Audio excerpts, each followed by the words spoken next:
வெண்பருத்தி நூலெடுத்து வாய் வெடிச்ச பூவெடுத்து நான் அணிஞ்சிட தொடுத்து வச்ச நடினமான மாலை இது.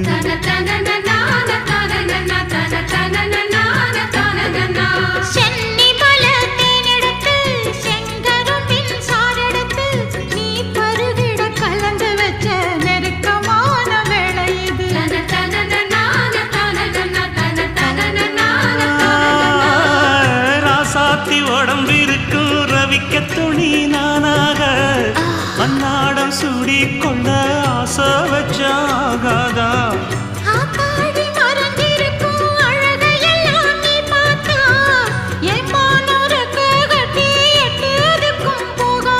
அடிச்சீனி சக்கரையே எட்டி நீயும் நிக்கிறையே நான் ஏங்கி ஏங்கி பார்க்கிற போறாங்க.